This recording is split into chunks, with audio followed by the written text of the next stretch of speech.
Good morning, good afternoon, good evening, and welcome, Energetic Life Now friends and family and fans from around the world. Welcome back to another great edition of the Energetic Life Now show. Today, we are broadcasting on the Spanglish World and H.E.R networks, which of course we know is on Zingo TV, channels 250 and 251. And if for some reason you haven't downloaded the Zingo TV app, come on, get on there, download that app. It is free. And give us a like and comment on there. We really appreciate that. Zingo TV, friends, is also available on your Google Chromecast and on Amazon Fire TV sticks, Roku sticks, and on all smart TVs 2016 and forward. Hey, listen, friends and fam, it is great to have you here. Whether you're here for the first time or you're catching the replay, we want to send a warm welcome to you and your family wherever you are around the world. Listen, you guys, I am so stoked to have my wonderful friend and colleague, Corinne, with us today. Corinne and I have met through the Neuroencoding Institute, which through Joseph McClendon and team there at the Institute. And I'm just so excited to have you with us today, Corinne. Would you give us a little bit of an intro and a little bit of background? Tell us about your coaching practice and all the fun coming to us all today. Oh, well, thank you for having me, Eric. I'm equally as excited to be here. A little bit about me. I live in Wisconsin with my husband. We have 3 grown children who live on opposite ends of the United States. 2 in LA and 1 in New York City. I am an emotional wellness and transformation life coach. My focus primarily working with women, working with mamas, especially helping them navigate their own emotional well-being and learning things like forgiveness and self-love, so that they can, it's a trickle-down effect. You know, when we help a mama be happy, everybody's happy. Isn't that kind of the saying? Yes, happy. it is. Everybody's happy. And it stands the science test. Yeah. Mama's happy, everybody's happy. So that's really my primary focus. Using a multimodal approach, everything from our neuroencoding tools to something called RAMP, which is a subconscious technique. I'm John Maxwell trained. I have lots of tools in my toolbox to help people get where they want to go. Absolutely amazing. See that, friends and fam? Now you know why she's on the show, right? Because we got to bring in an expert for this. And I couldn't think of anybody more highly qualified than you to be here with us today to share your expertise with us. Listen, I gotta share something with you, if I may, to kind of kick this off. There's been something that's been bugging me on my mind. That I've been hearing this, and you know how you hear things and you don't really like whatever, it just passes, and then all of a sudden you hear it again and you hear it again, and you hear it again, and each time it gives you that little something's not feeling right when that. Well, let me tell you what I'm talking about here. Ready? This has been bugging the bejeebers out of me, and it's this. And I can't remember where I heard it, and it doesn't matter at this point. It's talking about emotions and feelings and moods within the family unit, right? And so for you guys that know me, you know I am a teen parent family success coach. And I also deal with some of the younger ones as well. And so what came up in this conversation was talking about thoughts and feelings and moods in terms of size. We have big thoughts and little thoughts, and big emotions and little emotions, and big moods and little moods. And I'm sitting back and I'm thinking, how in the world do you define a big thought or a big mood or a big feeling? Like, and to me, it just started to push that the irk button, if you will. And I thought, well, if a kid is having an issue or I'm having an issue, what defines the size of it? The intensity? Is it the duration? Is it from where it's coming from past trauma? Like, how do we define that? And then if we define it with a child or with a mom, like we just said, hey, if mom is not happy and nobody happy in that house, right? We got to keep the mamas happy, right? What if mom's having a bad day? Mhm. What if I, in my silliness, walk through the door and I go, oh, that's just a little thing, mom, wife, Mhm. spouse, partner, right? Oh, I'm in a doghouse for the Mhm. rest of the night, right? I mean, in reality, what if we did the same thing to a child and we dismissed that thought and feeling or that mood? And what are, some of the cliche things we say, oh, get over it. You'll be okay. When I was your age, rub some dirt in it. You'll be fine. Mhm. And Mhm. and it began to kind of think about this for me this week. And I'm like, there's gotta be some advice out there. And so that's, with having you, Corinne, on here today, I'm like, you know what? We gotta talk about this. We gotta talk about this. Let's start and unpack this, Corinne, because I saw you winching at the things I was saying. So I knew like, let's kick this off. Well, first of all, I think there's so much as to, because even here with trauma, big T trauma, little t trauma, like Yeah. emotions and feelings, who gets to decide what's Yes. big or what's little, like you said. And so when we're working with children, especially, when we placate their emotions Hmm. and tell them, oh, that doesn't matter, don't feel that way, and especially from the time they're born till they're 8 years old, and all that stuff is getting stored into their subconscious. Yeah. Now they start to think that the way they feel doesn't matter. Right? Hmm. Hmm. Rather than teaching them how to express that feeling. Um, Hmm. so in children, especially in those formative years, they're not able to consciously say, "Oh, this is what it is," and it's up to us as their guiding adults to help them navigate. You Yeah. Yeah, that's great. That's great. I really like that. And I was digging around today on the internet, and there's a great thing called Google. And I pulled up this graphic and talking about feelings. Feelings are our thoughts about the emotions we experience Mhm. and can sometimes be distorted or inaccurate. So which would be our thoughts or that physical feeling or an emotional connection of that magnitude. So when we're talking about, yeah, that big feelings and little feelings coming from the thoughts about the emotions that we're having, I think you said it just beautifully a second ago, where you're like, what if I can't express what that is? What if I don't know myself?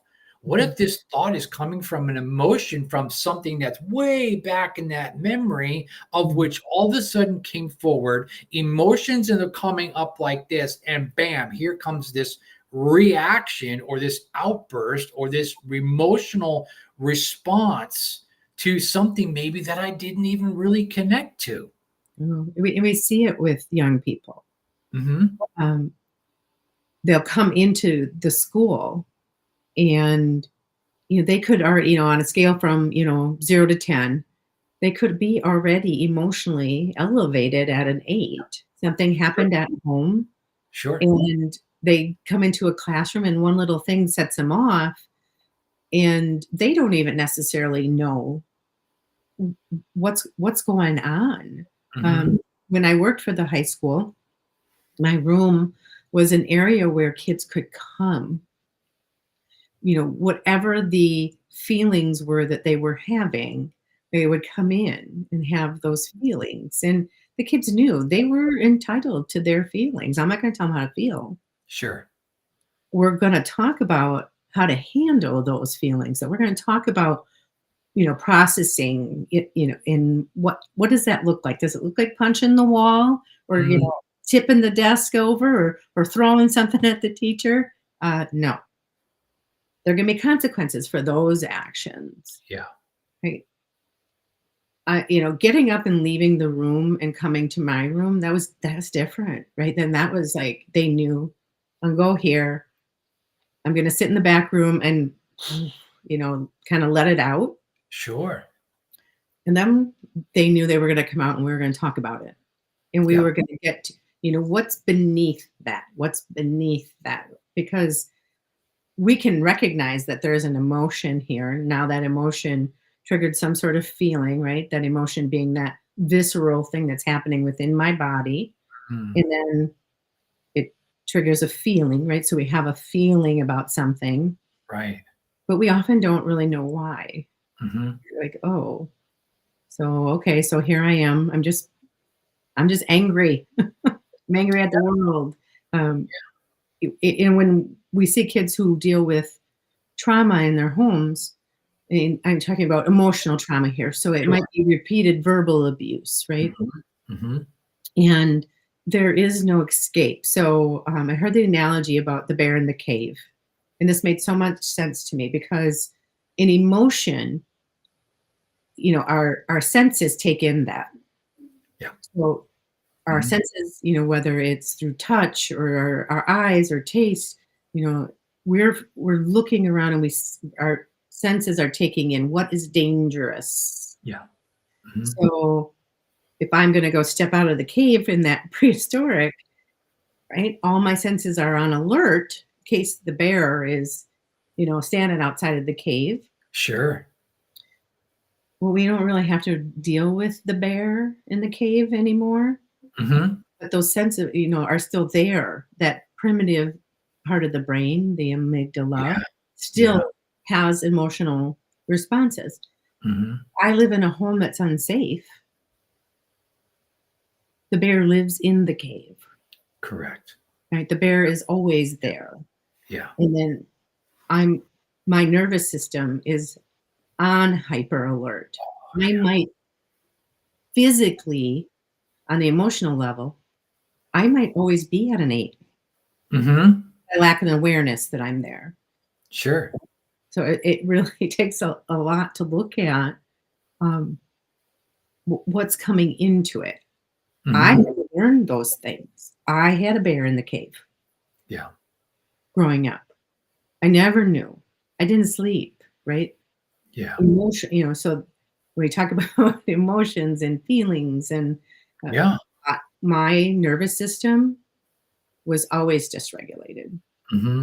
Um, Hmm. up until just a handful of years ago where I started to recognize. And, in my early years of mothering, I didn't know it wasn't normal, quote unquote, to yell when you're angry, to throw things, to launch Right. things, be Hmm. like, I'm just pissed. I'm just going to throw this at you. Um, but Yeah. I learned those things Sure. Sure. and learned to find appropriate ways, right? When the kids would come into the classroom, what are we going to do about this? Let's let's do some breath work. Hmm. There. Hmm. Let's do a little meditative exercise. Let's Yeah. color, read, sit quietly, Yeah. interrupt the pattern of what was happening prior to that. And then let's talk about it. We're going to work on how do we emotionally regulate? How do we respond appropriately versus react to that feeling? Hmm. Oh, that was great, and I hope friends and family that you guys picked up on some of those tools and techniques, and highly recommend not only do you that you do these for yourself, but that you can teach those in your family to use these as well, and your friends, because to be in a state of dysregulation is no fun for yourself or anyone else around you. Mhm. And so thank you so much for sharing that. Um, I wanted to bring up the definition, if you will, that I have found on emotions is Mhm. that it's a result from, as you were saying, the external stimuli, meaning that bear, Mhm. um, and the sensations caused by the release of chemicals from the brain. So it's the belief, it's the intense, it's the reaction, if you will, Mhm. and then having that really then play into the moods that we're feeling, right? Because if we're unsure of what we're going to get from ourselves or another individual in that space and time, that moment, because we don't know what mood they're in, the moods is how we feel over time, which are influenced by many factors, though they're usually less intense than emotions, which are less intense, longer lasting, and there's a lot of influences that go into that. So I want to go back to the story there you were saying about, the mom, right? Let's play out that scenario. So mom's getting up in the morning, and of course this is where the life buttons of a parent get pushed, okay? Mhm. And so your child is doing this or that, or saying this or doing or not doing. Where are your shoes? I don't know. Get your backpack. Did you put it? Where is your lunch? I don't know. Right?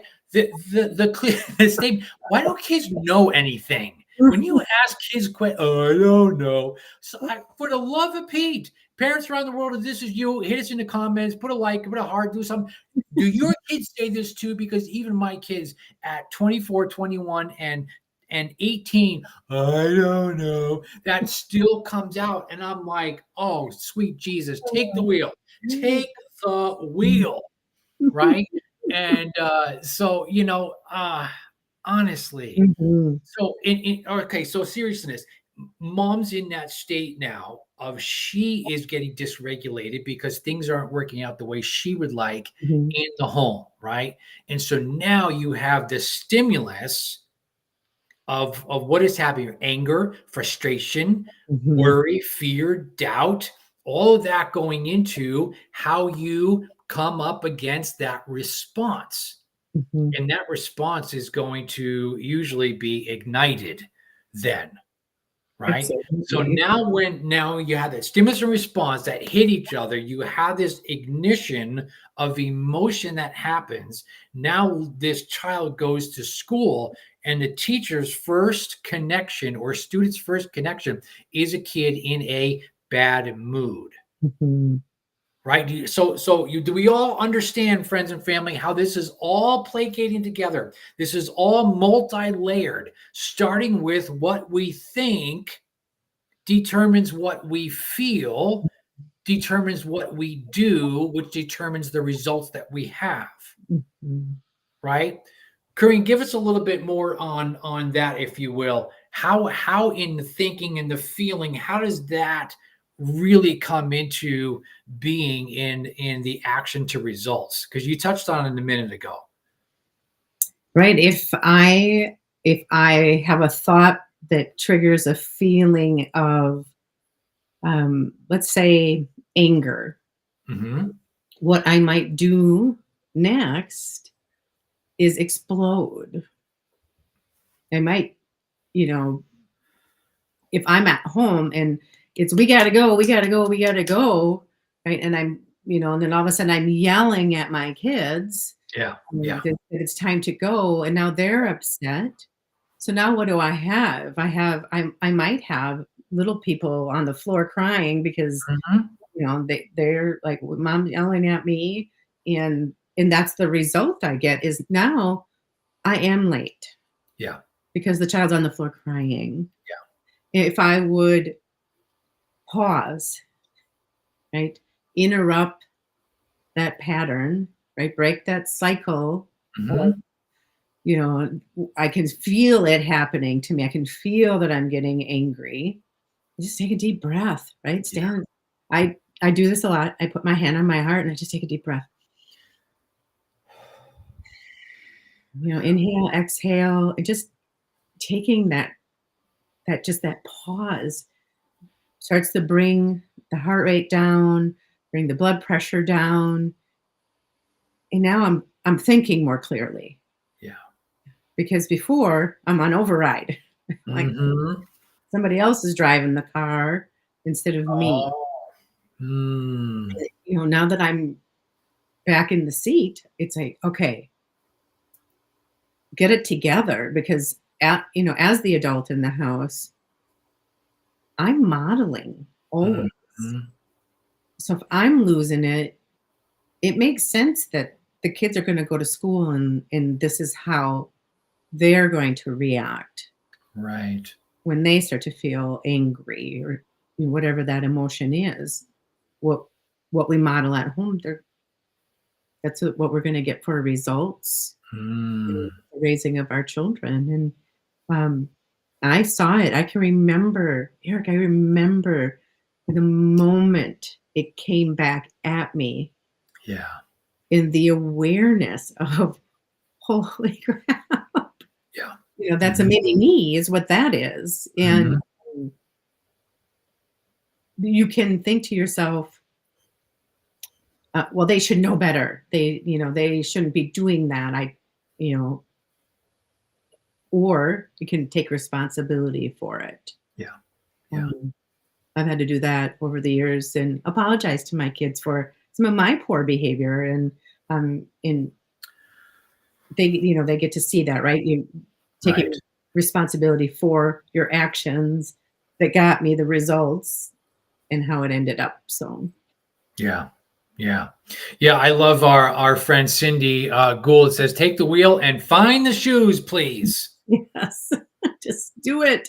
It is Listen, so I mean, I don't know what it was like in your house, but you know what? Our middle son is 21, Mhm. and on his first day at kindergarten, he was so excited to wear the shoes that light up when you step. I forget what they're Oh, called. yes. Oh, yeah. Yeah, They were called light up shoes. That's what they were. light up shoes, right? First day of kindergarten, he goes to school with these shoes on and he's purposely stomping to make the lights go on. He was so excited about them. We pick him up at the end of his first day of kindergarten. How was school today, son? Hey, it was great. Hey, where are your shoes? Oh, he lost his shoes the first day of school. Mhm. Great. We pick him up from school and we're going to get a new pair of shoes because the kid didn't have anything but flip flops really at that point because he's 5 and we live in Southern California, so Right. he's got flip flops and we're I'm like, seriously, it's the first day of school. For the love of Pete, you can't hang on to your shoes. Mhm. So I love that we're talking about some of this dysregulation and honestly, something that you said a minute ago really plays a big part of this, and that is the modeling, Mhm. right? When I am ensuring that I am regulating myself and what I'm thinking and what I'm feeling, even if I'm starting to dysregulate, I want that awareness to kick in quickly, right? And for us at the Neuroencoding Institute, we use what the stop technique, and that's Mhm. one of our go-to things, of which I use multiple times a day, every day. I don't think there's a day that goes by where I don't use the stop technique. Mhm. Why? Because I'm human. And if Absolutely. I want to be that great model for my kids, like you were just saying, I go to that stop technique. You Mhm. know, say what that emotion is. Identify it. I am really feeling burdened right now. I'm stressed out. I feel anger. I feel this. Identifying that, right? Mhm. Take those deep breaths. Go into that cadence count. What Mhm. is that cadence count for you? Is it big breath in for 6, hold for 6, and Mhm. slowly out for 6? How many times can I do that until I start feeling calmer? Right. Right? Because what's happening is that blood, we're getting anxious, we're worried, we're doubt, we're fearful, and the blood's leaving the prefrontal cortex, going to the basal ganglia, like you said, into that emotional center. Now I can't think clearly because I Mhm. don't have enough blood oxygen in that part of my brain. So I want to calm down to get that blood oxygen level back up in the prefrontal cortex. Now the O for that stop is what's my outcome? What's my opportunity here? And if I can be aware and say teachable moment for my kid, that is a beautiful thing. Why? Because now my kid's going, I can't find my shoes. And I'm thinking, oh my gosh, seriously? Okay, well, how about if we both do this together? Where do we think the shoes went off to? Mhm. Where do we think the shoes would be hiding from you this morning?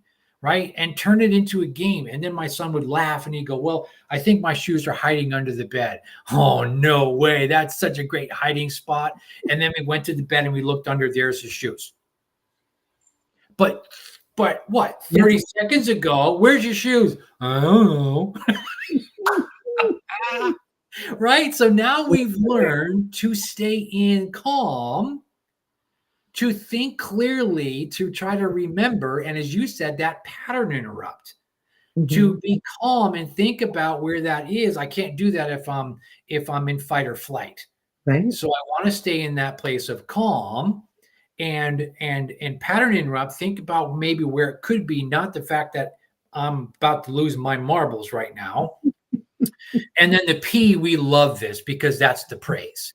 And so I would say, great job, son. Bam, high five. Son, pat yourself on the back and say, I am amazing. I am magnificent. And he's like, yeah. Or we say, I'm a great rememberer. And pat yourself on the back. You're a great rememberer, son. You know, I don't even know if it's a word. I just maybe made it up there. Yeah. Oh, I love it. I love it. Yeah. And so, you know, parents are, you know, that are on here, friends and family around the world. I hope that this is valuable for you guys to use this stop technique. Say what the emotion is, take a deep breath, think of your outcome and opportunity, and then praise. Make sure there's praise happening, because the praise is going to release the good chemicals, that dopamine release, to say, I did a good job. I want to do that again. If I can keep a clear head, that's going to help me make these better decisions again. And so now let's go back, Corinne, if we will, to that stimulus and response. Let's pull this apart, because we're doing a pattern interrupt. And what's in that middle? The scotoma, a blank spot. Yeah. That's the pause. And when we can pause and use that beautiful gift in that moment, i.e. me with my son saying, son, where do you think your shoes are hiding? We turned that stressful moment into a game of which he's going to engage in, because he's like, sweet, we're on treasure hunt. This is awesome, because I know that would work for him, right? Sure. And even for us as adults, I mean, seriously, right? We get into these spaces of dysregulation at the adult level. How would we use that stop technique to help us in this? I've got this meeting I need to get to later today. I do not care for this person on that team in my business. What am I going to do in that situation? Okay, here's your rest. Say what that emotion is. I really don't want to see this person. I don't like working with them. Why? They bug the crap out of me. I don't like it. I just, you know what? They're, you got that emotion right there. Okay, what's that T? Start taking some deep breaths. I've coached people on this. Okay, you are standing up from your desk and you're walking down the hall to that meeting. You better be deep breathing the whole way there. And breaking that thought pattern, because now you're concentrating on the breathing, not on what a schmuck this person is that you don't want to be in that meeting with them. Now, what's the outcome or opportunity here? We might create something. We might do great. We could solve a problem that we as a team need to solve. And then we'll be really glad. We'll praise ourselves afterward. So it doesn't matter your age or anything about that. You're in that position of which those emotions are coming up. Take that moment to go through the stop technique. Because otherwise, what's going to happen? I'm going to say, listen, Corinne, you're in a bad mood today. You've been in a bad mood all day. Just snap out of it. Don't you love it when people say that? Hey, Corinne, snap out of it. Just change it. And then you're like, oh, that's even going to send me into more emotion. Especially if it's your partner that says that. Snap out of it. Well, if it was that easy. Snap out of it. Yeah, there's no snapping out of it. I can pattern interrupt that. I can do some breathing. I can take a different approach, but there's no such thing as snapping out of it. Or, oh, you'll get over it. You know, you talk to what's that? We don't want to minimize other people's feelings, because when we do that makes it worse. Right now they're going to So then angry or Yeah. So now we're going back to let's clarify what big emotions are and little emotions are. If someone is telling me my emotion is tiny and get over it Mhm. and minimizing that, oh my word. They're not truly understanding my point of view and my perspective on that. And so I've got to really make sure that I call it the life remote. Push the pause button on your life remote. Here I am. Here's me. I am a remote control, right? I've got Mhm. all these buttons all over the place. I can push play, I can fast forward, I can rewind, and I can push the pause button, right? So if I Mhm. push the pause button, now I can stop and think about what it is that I want to do. What is the outcome and opportunity here? And I can go through that stop technique. Mhm. Yeah, Cindy says snapping out of it is like saying you're crazy or chill out. So true. Minimizing is no bueno. No, it is not. It is not. Right. So now we're gonna I'm gonna take this back into kids for a little bit, Mhm. if we will, right? And so now this kid has been in this situation of which mom is lost or dad is lost their cool. This kid has been in high stress to get in the car to get to school. And the whole way there, what's happening? Boom, boom, boom, boom, boom. There's chipping going on. I call it chipping, chipping in Mhm. the air, chirping, chipping in the air, right? And so this kid's getting belittled, berated all the way to school. If you'd spend less time playing video games, more focused on the important things in life, right? We've heard it all, right? And full disclosure, these are the things that I used to do because Same. once I knew better, Corinne, I did better. Absolutely. And Mhm. once I was trained and understood this, I did much, much better on that. Yeah, And so same. now it's changed that whole conversation and trajectory of conversation.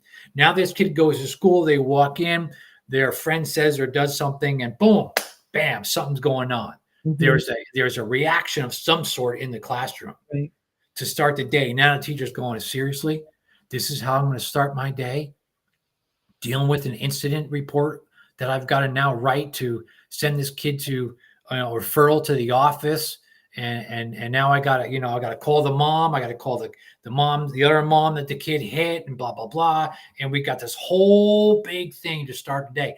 That ripple effect from that moment in the home, friends, from when I, as the adult, chose not to keep my cool and get into that state of emotional reactivity changed the whole trajectory of many people. Absolutely. The projection of the blame part of it too, right? Like, well, you couldn't find your shoes and right, because that's where the all the way to the school is, and then it's shaming, right? We're shaming our children Yes. for being children, Yeah. right? That's such a it's profound statement. e- what happens too is as their bodies grow, people start to look at them and treat them more like they're adults, Yeah. but their brains are still forming. And so we're it's the It is. prefrontal cortex doesn't fully develop until between 25 and 28 years old, but Yeah. at 18, Yeah. they're considered an adult Yeah. and fully grown and like, they're not gonna make mistakes, and they're Yeah. not gonna fail, and it that's just not true. Yeah. I'm laughing because I'm a parent and I have 3 Mhm. kids, and I'm like, Yeah. "Okay, the oldest one is gonna be 25 next year. Yes!" They're gonna all of a sudden, this magic switch is gonna happen on his 25th birthday, and all of a sudden it's gonna be, "Ooh," and the heavens are gonna open up, and there's gonna be doves flying out of his rear end because now all of a sudden he's this major magical adult. He's never gonna have any more problems. Oh my gosh, Yeah, right? right. That's Oh, not for true. Our oldest is gonna be 33, and you know, we're human beings. As yes, human beings, we make mistakes, and our yeah, littles need to know it's okay. it is okay. Yep, yep, It's okay. otherwise we're setting them up for a whole host of other issues if they're not allowed to make mistakes as little. Yes. Yeah. And you know what? As my kids have gotten up in age and they learn to drive, and I was teaching them to drive and Mhm. whatnot, um, I can't say I was always the best role model behind the wheel for my kids. And so when you were saying before about apologizing, oh yeah, there's a time where I've done a lot of apologizing Mm. to my kids, and it got to the point where we flipped the script on it. And as I'm teaching them to drive, okay, what would Dad do here? You see this guy? Look at this guy. You see that person? What would Dad have done? Because I don't do it anymore. What would Dad have done? Dad would have waved at him with a particular finger. Dad would have Mhm. flashed the high beams. Dad would have sped up and gotten right on their bumper, beeped the horn, blah, blah, blah, blah, blah, blah. Okay, and what's the correct thing to do? Yes. Well, it's to let them go. We don't know what's going on with them. We don't know why they're speeding like crazy person, blah, blah, blah. And thank you, Mel Robbins. And I know I've been saying this a lot lately, but Mel Robbins, listen, I love you. And I love that you have taught us in your Facebook groups there this whole concept about let them. And I've been spreading that message and teaching lots of my clients about this lately, about the let them's. We can't control them. No. So let them. Focus on what I can control, which is me, which is my thoughts and my feelings, my emotions, so that the actions that I do stay in alignment with what I want. And so, really staying aligned with what I want really helps me in that space, because now I am that model for them. Absolutely. And um, even last night in our family chat, there was a comment made that hurt one other person's feelings, and the response was made. And I said, I bet we could have made a better response there. Mm. Well, I was angry. And here's parents where you don't minimize that. And my response was, it's okay to be angry. Absolutely. What's not okay is to use the language here in which was used. Mhm. I fully support the fact that you were angry. There was nothing wrong with that there, but what is wrong is how your response. So let's change that response. And then of course in the chat, okay, I'm sorry. Mhm. Great, that's awesome. Mm. So that's what I love. That's what I love. Right. We're not there to tell them what to feel, Mhm. Mhm. right? We're here Yeah. to mitigate, right? Look, look That. at Cindy's comment here. The verbal vomit. What about the chaos on Sunday mornings before church? It's Mm. nuts. It's nuts. Then go to church and acting happy llama. No, isn't that the truth? Isn't that the Mm. truth? How many Sure. times in our family did we do that, right? And we're bam, bam, bam, bam. We got all this tension, all this tension. I got the door, blah, blah, blah, blah. And then we get there, big smile. Yeah. Really? Come on, man. Come on. The next comment, Cindy says, do you want to be right or you want to have peace? I'd Mhm. much rather have peace. I've learned in my life I don't have to be right. And most of the time, most of the time I'm not right. And that's okay. And it's great. Mhm. Is it worth slaughtering your child over shoes or hugging them and helping them figure it out? So that's a great point, Cindy, Mhm. because this is what I do as a teen parent family success coach is we begin to look at, I know you do this with the moms, Corinne, is looking at the systems and processes. Think of it as I call it the iOS, your internal operating system, right? We've got iOS systems on our technology. We have Mhm. iOS systems in our supercomputer, in our brain. We also have iOS systems within our homes. What's our internal operating system within our home? If that system of operations is set up correctly, we have order to which things are being done. We have the ways to download new information of learning.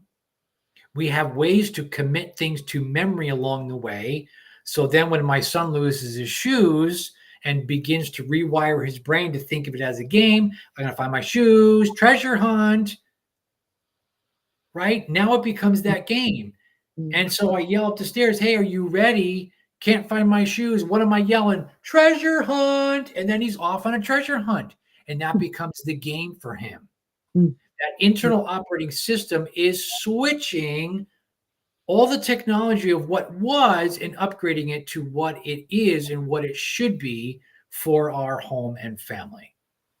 Absolutely. And I love that the iOS analogy, especially because young people are using so much more technology and they can understand that. And from a mom perspective, when I can regulate me, I can teach the others those same Right. skills Mhm. in knowing, right, recognizing, what's really bothering me, right? Kind of the kick the dog syndrome. If I come home and I had a bad day at work, but then it spills over if I'm not intentional with my internal processing, if I don't take that time, to regulate myself again and leave all of that there, because now it's not fair to my family to come home and project all that onto them if I haven't taken that time to regulate me. Yeah. Yeah. Beautifully said, right? I mean, I know I'm guilty of bringing home the stresses of work to the family, Mhm. right? I had a horrible day at work and then took it out on the family. That is on me Sure. because I, as the adult in the family, need to understand how to regulate. And if you don't know how to do that, friends and family, reach out to us.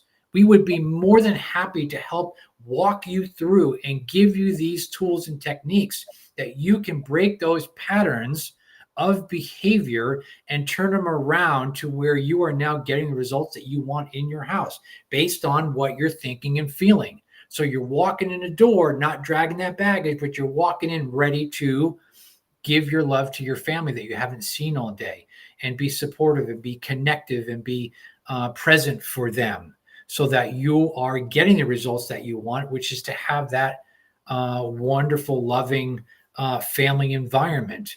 And that's my charge to you. If you need help, reach out to us. We would be absolutely honored to help support you in any way, shape, or form. And it's never too late, No, or you're no, never too old. I hear that sometimes, where people just get set in their ways, yeah, and it's not true. that's right. We can make change any time we make the decision to make the change. That's right. That's right. It's never too late to make that change. Mhm. In 100% agree with you there. Mhm. And this is why we're both coaching and doing what we're doing, is because to help others live their best life, to be the best versions of themselves that they can be, not only for themselves but for everyone else around them. Um, I'll say break the cycle. yeah, If you yeah, came from That's how I would declare, mhm, I came from a long line of yellers. yeah, That was normal, yeah, and then I learned it wasn't normal. yeah, yeah. But so for me, I wanted to break that cycle, Mhm, mhm. be a better example, for our children, and now that they're grown, mm, model that as I'm going about the world. Yeah, Can I be kind? Don't just pretend like there's nothing wrong. Like you said, we get to express our emotion. Your child in the text, mhm, they were angry. You get to be angry, yep, right? What we get to choose is, am I going to have a reaction, or am I going to have a response? A mhm, reaction is firing off that instant, you know, whatever it is, flipping, yep, yep, flipping whatever it is, and then a response comes from taking the pause, mhm, thinking about what's really bothering me here, and then responding. yeah, absolutely. And then I was also thinking too, is as we're talking about coming back into the family environment, if you will, Mhm. how are we leaving the family environment? In the morning. to go to work or to go, drop the kids off.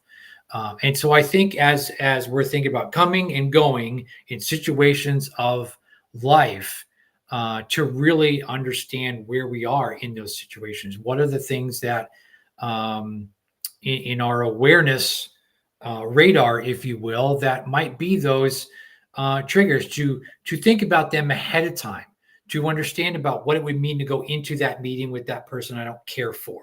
What would it mean to go be in a school drop-off line with this person from your school, this parent from school, of which you're like, oh my word, right? Or anywhere else it is that you come, are in contact with people that, or situations, places, right? Any of that would trigger that emotional response. To think about that ahead of time, and prepare yourself as you're thinking about that and where those emotions are rising from. And you use the word, the PTSD. You used, anything else of which that would cause stressors in our lives to show up from past experiences, from past traumas that surface. Be thinking about that and get yourself into that preparation ahead of time, of which, like we've said, today, is to kind of rewire that brain, thinking about that outcome and that opportunity that might arise from you slowing down enough to pause and really, as you said, to make that right choice along the way, because it's not easy.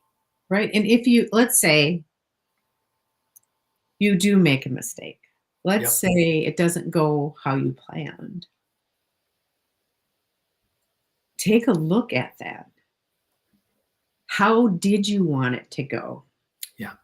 And play that scenario out. So to retrain the brain. This is really what happened. This is how I wanted it to go. Yeah. And redo it. Oh. And if an apology is necessary, make said apology. This is how I really wanted it to go. I really wanted it to go this way. Yeah, that's tough, isn't it? It can be. It can be. Yeah. It can be hard. Eating a little crow, right? Hey, that's right. There are times when we have to do that. Why? Because the bigger picture is my internal peace. I'm not apologizing. I even if I'm not apologizing to you, or there's forgiveness there, I'm doing it for my own inner peace. Absolutely. Right. Absolutely. And so if I'm in that space of which I need to set up boundaries now around that, systems and processes, go back to your internal operating system. What does that system look like for you? Setting up those boundaries of protection for your mind and your heart in that, so that way when those emotions rise, I deal with them within that space. Okay. Yes. Yeah. Awesome. So tell us where our Energetic Life Now friends and family can find you on social media or your websites. Yeah, you can find me on Instagram at Corinne_Zuleger. On Facebook, Corinne Zuleger Life Coaching. On LinkedIn, just, Corinne Zuleger. You can find me pretty much anywhere. I'm Snapchat, Corinne Zuleger. You're a snapper? Oh my gosh. I'm proud of you for that. Little videos, little teaching videos. That's awesome. I'm going to go check that out. I didn't know you were on Snapchat. I'm going to get an account now. Yes. Yeah. So friends and family, you guys know how to find me, Energetic Life Now, on all social media. I am, except for Snapchat. I'm going to add that next. You guys can find me there, and also at energeticlifenow.com. Jump over there. I just want to thank you so much, Corinne, for being here today. What a great conversation. We have so many tips and tools to pass on to the listeners. And friends and family around the world. Again, you guys need support. You guys need some help in any way, shape, or form. Please reach out to us. We're here to serve you. Thanks again for Thank being you. here. This was phenomenal. This show can also be heard on the Spanglish Radio Network. Check it out at SpanglishWorld.ca for all the news and programming. Spanglish World, watch it, hear it, read it, download it, live it. Thanks so much for being here. We'll see you soon.